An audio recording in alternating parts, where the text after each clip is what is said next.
welcome to the Webcast for Monday, June 22nd. I'm South Ops meteorologist Jonathan O'Brien. Visible satellite on this first full day of summer shows that we continue to have a fairly deep marine layer, although it is starting to reduce its footprint as high pressure begins to build in. Sunny skies prevail across the interior, and we should see the marine clouds burn off pretty quickly this morning with plenty of sunshine by this afternoon.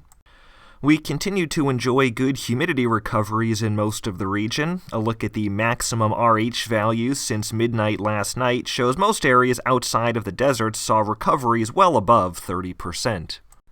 Here's a look at the forecast highs for today. We will be continuing our steady warming trend as we gradually rebound from the recent cooler weather.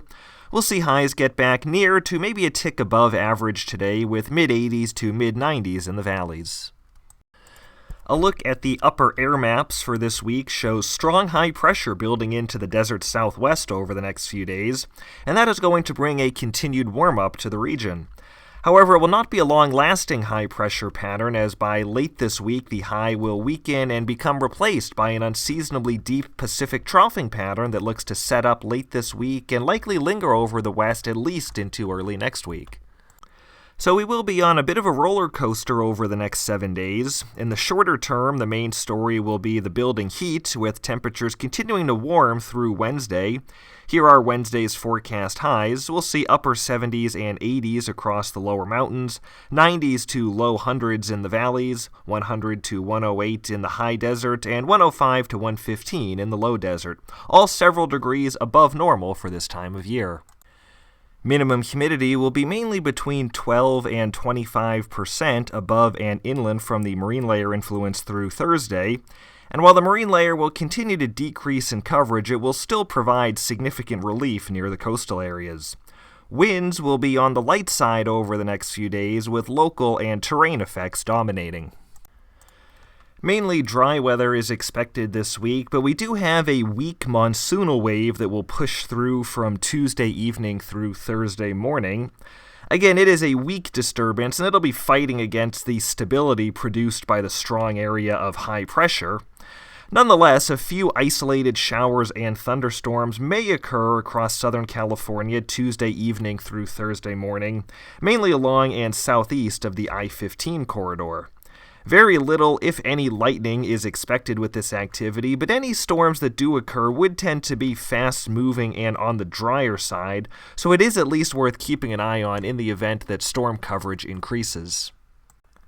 By later this week, we'll see big changes as that deep trough digs into the west coast. A cooling trend will begin on Friday, then significant cooling will occur into the weekend, with temperatures around 10 degrees below normal by Sunday.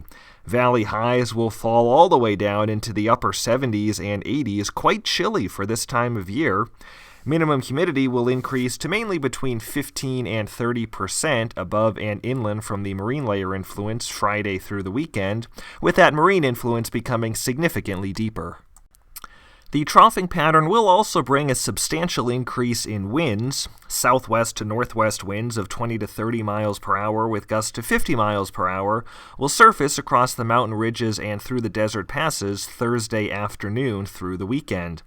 And these winds will likely be quite widespread given the strength of this trough, and there is still a little bit of uncertainty on exactly what the wind directions will look like and how much overlap there will be between these winds and any areas of warmer and drier conditions. Dead fuel moistures will be on falling trends over the next few days, then we'll see renewed increases late this week and especially into the weekend with the cooler weather.